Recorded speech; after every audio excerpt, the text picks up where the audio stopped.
Hey guys, and welcome to my review of the Samsung Galaxy Note. This phone is about a year old now. It's quite an older phone, but I picked it up quite recently for £26 a month on Orange, and I thought I'd give it a review. Alright, so it's packing a beautiful 5.3-inch Super AMOLED screen with a 1.4 gigahertz dual processor. So it's a pretty meaty, not as meaty as something like the iPhone 5 or the Samsung Galaxy S3, but it's still packing quite a punch. So yes, here we go. I don't know why it's all light here. It's all really like bright, and whoa, it's the white of the phone making everything look a lot more white than it really is. So first things first, let's do a few size comparisons here with the iPhone 4S box. It's about the same size as an iPhone 4S box. It's a tiny bit taller, as you can see there. It's a bit grubby, this box. But I just want to do some random size comparisons to give you an idea, you classic gamers out there. This is my size comparison of the original NES with the Galaxy Note there. As you can see, it's quite tall on the NES. It's quite tall there. How does see how it goes? Oh my god, it's huge. So yes, and one last comparison I think I have here of the Note is the iPod Touch 5th generation, which is there, and you can see the Note basically swallows the iPod completely in its mouth. It's actually completely in the screen. There's still more screen space on the Note.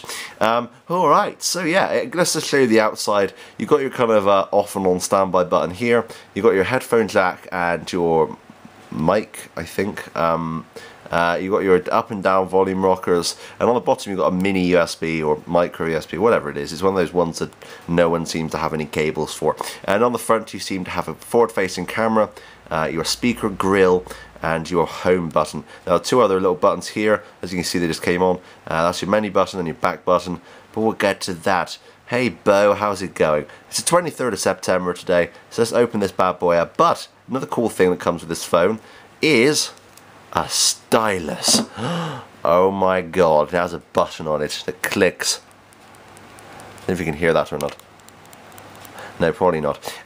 But on it, it's written Samsung, and it's not focusing at all. Let's put my finger behind it. Let's see if it focuses on there. And you can see Samsung. It's upside down, but there it is. So that comes with it, and it fully works. It's really nice. You can draw with it and everything else.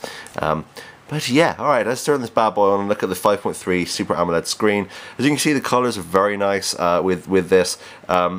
Going to pick out the individual hairs on Bo there, and of course this photo is actually zoomed in slightly.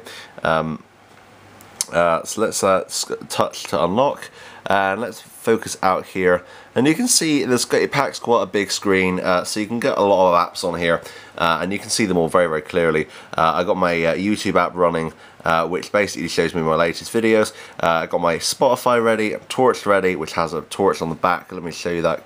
Let's turn it on to minimum so it doesn't blind you. So you can see it's got a torch there on the back of the device, and now it's completely unfocused. Let's get this thing back focused. There you go. Battery is pretty much your standard Android running system. I'll go into the menus in a second and see what we're running. Hang on a minute, let me just go into there now and see what kind of stuff we're running here. Pen settings, about the phone. Let's see if I haven't got any like numbers I shouldn't be showing you guys on here. It's Android version 4.404. I'm not really sure which one that is. Is that ice cream sandwich? I don't know, but it's updated pretty much to the brand new one. So that's good. It runs quite quickly. If I flick from page to page, you can see there's a tiny bit of lag, but it's not too worrying. It works okay, and it does the job. The drawing app on here is one of its main highlights. I think people were like, oh my god, this thing can do this. If you press on this picture here or double click on it, it'll load the picture up, and I'll turn it on its side here for you to see. What you're going to got is, you've got your pen. It's slightly lagged. So let's select the pen icon. So I do this with my eyes as opposed to the camera viewfinder. And if you double tap on that again, you can change the colour. So let's have a a pink pen, and then you can kind of draw around that kind of thing, and it notices if I do it really gently, it kind of starts to go and it gets thinner. Very well done.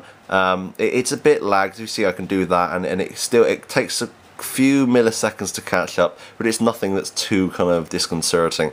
And you press the home button, it gets you straight back to the main menu.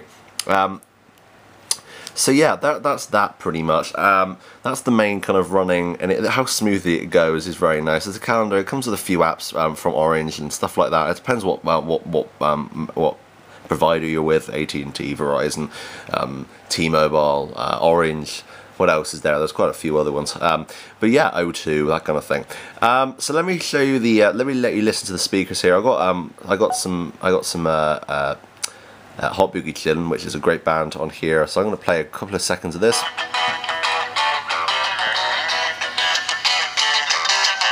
And you can see the speakers there.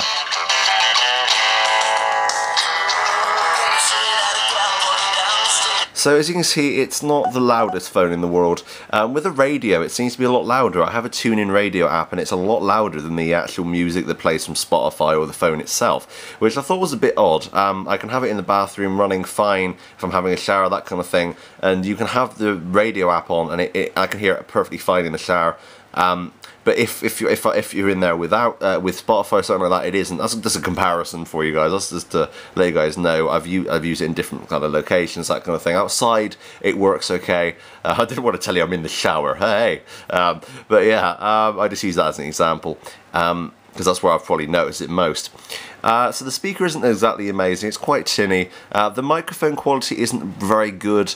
If I load up here some video, let me just get this up here a second. I don't want to show you anything you shouldn't be seeing, naughty. Let's get a movie on here a second. So let's put this movie on here of Grand Theft Auto. It slightly stretches the video on here, which is slightly weird because the screen's so big it has to actually stretch most HD videos I have. And if you turn it upright, it kind of puts it into this weird cramped view, which I'm not exactly fond of, but it's better than having it in the really small view the iPhone does. So as you can see, it runs really smoothly, it's very nice.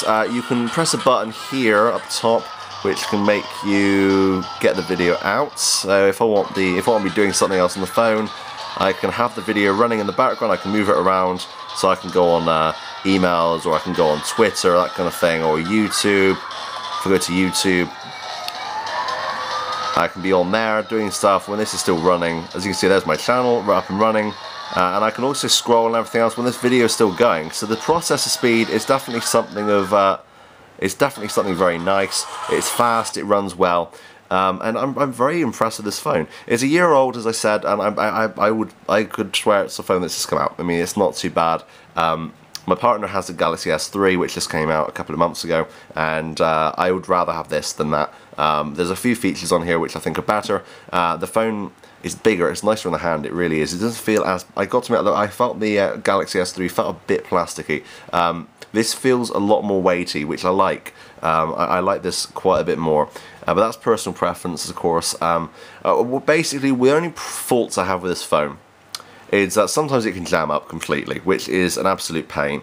If I'm doing something, it will completely jam up and fail. Other times it can do things like sometimes these buttons here are an absolute pet peeve of mine. I don't like touch sensitive buttons. So if we get up YouTube again, let's say here, and let's start up a video. Let's use the Galaxy Note forward-facing test. So let's turn this down a minute, and I can show you. So if I'm watching a video upright like that, and I accidentally swipe like that or hit the back button there, it completely cuts it off. That's annoying. Because it took me a couple of tries there, because that's what I show you, and of course everything that you try and do to show people always goes wrong, which is just life. But if you just swipe it like that, and it just completely gets rid of everything. And look, I mean, it's completely exited there. I've done it a few times watching videos, and it's a real pain in the arse, because basically YouTube on here isn't exactly amazing. It will sometimes load up the video from where you were, but sometimes it will start it from the start again. I was trying to watch a 25-minute long Metal Gear Solid 3 Let's Play a couple of days ago, and I was about halfway through and it completely buggered up, and I didn't know where I was or anything else, so I was kind of screwed. So yeah, those buttons really are pet peeve. If there wasn't a way of locking them, apparently there is though. The weird thing is you can lock the keys. If I'm watching this video of my GTA thing, I can press the home standby button, and as you can see there, it says locked, and you can't do anything. But everywhere else on the phone, you can't. It won't let you. It will turn off the phone. So if I go, let me show you guys here. If I go to YouTube right now and I'm like, okay, let's watch a video of, let's watch some, I don't know, is there anything good on here? Probably. All these people are very good. So like Tobuscus, right? So if I'm watching Tobuscus and I'm like, oh, I need to lock the phone. Lock the phone. Oh, it turned off. What? Why? Why? Give me the option. Don't just turn my phone off. Give me the option of locking. Why is there not that feature? So yes, that's my small pet peeve with the phone. It's white, if you hadn't noticed already. I'm just pointing that out. But yes, that's my review. I think this phone is very, very good, and they're releasing the Galaxy Note 2. So if you want the Galaxy Note 2, I would stick with this. It's cheaper, and it does everything the Galaxy Note 2 can do.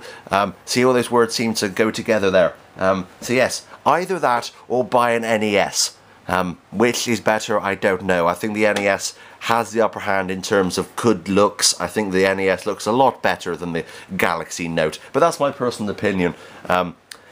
Otherwise, go out and buy an iPhone 5 and be like everyone else. That's all I'm going to say. Alright, thanks for watching. I'm going to get some hate for that. But, you know, it's the same phone, but slightly bigger. Thanks for watching. I'm going to give this phone a 4 out of 5 because those stupid buttons and the fact that it's a year old. Although now I'm going to go to 5 because, you know, the kitten's there. It's better. I don't know. 4.5. 4.5 out of 5. I think that's a pretty damn good score there. So yes, thanks for watching. Comment down below what phone you have and what, if you want to get the Galaxy Note, or if you have a Galaxy Note, comment down below. And this has been my irrelevant review. Don't take anything I say on this review seriously because it's a load of crap. But thanks for watching, and until next time, that's me, out.